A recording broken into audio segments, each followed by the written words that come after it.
Hello. So in this quick video, hopefully quick, I'm going to try really hard to not talk so much. Just wanted to talk about why you're reading Oedipus and how to read Oedipus over the summer as your summer read. So Mr. Carpenter and I picked this book really intentionally for you, so that and it kind of sets up our whole school year. So it's really important that you take your time with this text. I tell my students a lot throughout the year that we read, and we read really anything to learn, whether that be to learn about ourselves, to learn about the people that are around us, or to learn about our world. And so a lot of times it's really easy, especially with a book like Oedipus, to read it and say, oh, I'm learning about history. I'm learning about Greek mythology and what it used to be. But that's not going to be enough. So really trying to pull it together and what am I learning from these characters and from this story that I can apply to my life, to the life of the people around me. So my family, my friends, my peers, the people in my community, the people in my state or area, the people in my country, the people in the world. So kind of learning and branching it out, going from me personally, internally and externally, but then also branching out little by little to encompass the whole world. And there's lots to learn about everything. And so kind of thinking again, so as you're reading through Oedipus, what are you learning about yourself? What are you learning about the people around you?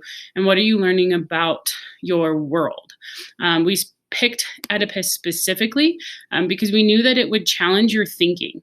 The words and the language are really easy to understand, but the messages that Sophocles is wanting to share with us are really deeper and under the surface, and there has to be some thinking around that. So it's not just a story, it's not just the plot that we're going to be asking about, but what are those deeper messages? What is that deeper meaning?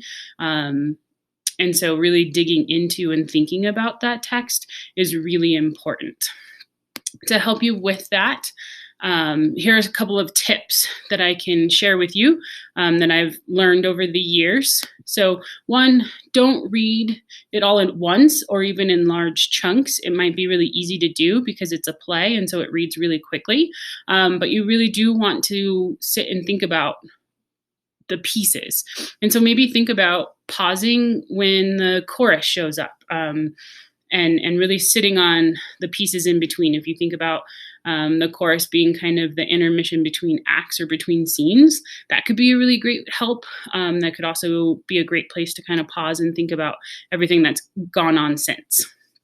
All right. Tip number 2, discuss your progress, discuss your thinking, discuss your ideas, your insights with a friend or a group. This is not cheating if everyone's done the work, everyone's done the reading, and everyone is contributing to the discussion by sharing their ideas and insights. A lot of times you'll understand things at a better level when you can talk them out. And so that's really important. So that could be a great tool for you as well.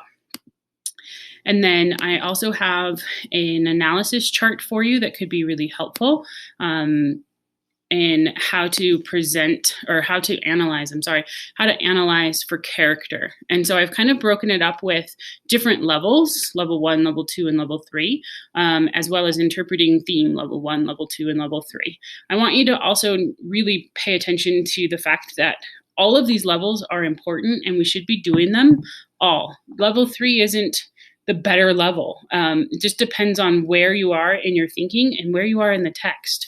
So in the very beginning of a text, in the beginning of Oedipus, as you're getting to know the characters, you're getting to know the situation, you're living in a level 1, right? You're just starting to be introduced to all of that information. So if you think about it, as you're getting to know a person, or maybe even you're dating somebody, you just get the basic information about them. And then as that relationship grows and you get to know each other more, then you start getting to a deeper level of understanding. It's the same thing with a book. If you want to think about reading a book as dating that book, in the beginning, you're at a level 1. You're getting that information, just that basic understanding.